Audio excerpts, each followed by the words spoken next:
The diving regulator is a lifeline when you're underwater. Invented in 1937, this device converts compressed air from diving tanks into a breathable form and delivers it to the diver via a mouthpiece. And that means, once you've taken the plunge, you can breathe easy.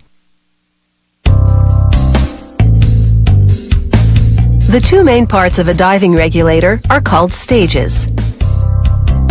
Computerized tools transform a piece of brass into the first stage housing. They carve a cavity and holes for attaching hoses and other components. A blade cuts the part to size. Then a drill creates a space for the pressure reduction valve. This end also gets holes for more attachments. Another tool sculpts the side to reduce the weight of the part. Sliced in two, this is how the first stage housing looks inside.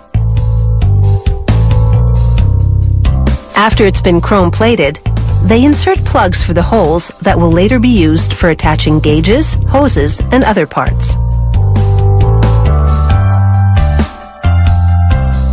The fitting that connects the regulator to the scuba tank goes into a holding device, while the technician assembles a special valve for keeping salt water out. He fits a piston onto the end of a spring and then slips the assembly through a hole to confirm it's the right size. He installs a filter on the other end of the spring. Now he inserts the valve in the fitting. He secures it with this rubber ring, pressing it into a groove in the fitting. The valve appears to be firmly entrenched. He presses it to confirm it operates correctly. And he pumps water into a bunch of these fittings to confirm the valves inside are indeed watertight. He attaches a rubber cover and a chrome-plated yoke to the fitting. Then installs this assembly in the housing, using a long-handled socket wrench to get the right torque. This yoke swivels to give the diver some flexibility in attaching it to the diving tank. He now assembles a crucial component, the high-pressure reduction valve.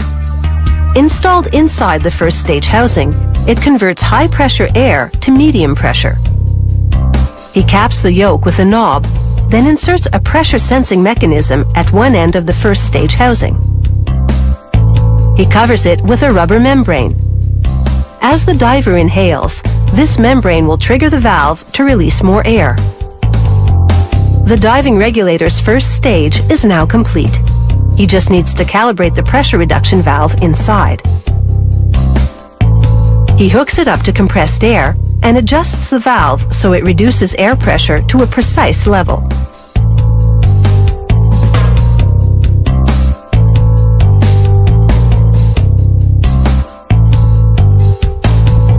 He immerses it in water to test for air leaks. There are a few bubbles from plunging it underwater, but nothing that would indicate a problem.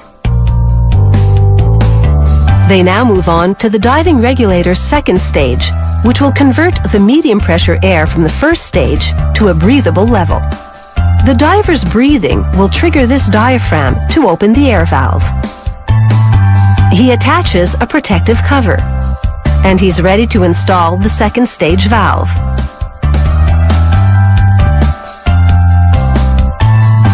After he inserts it in the second stage housing, the technician makes an initial adjustment. Then, using a special tool, he precisely calibrates the valve.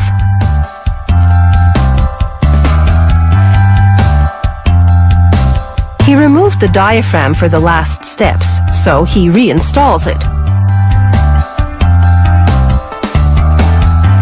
Then it's over to a guy with an ear for the job. As air is pumped into the second stage, he listens for hisses that would indicate a leak. Satisfied there are none, he hooks the regulator up to a device that simulates breathing and measures the effort required to inhale. If it checks out, they link the two stages with a hose, and this diving regulator is now equipped to handle the pressure.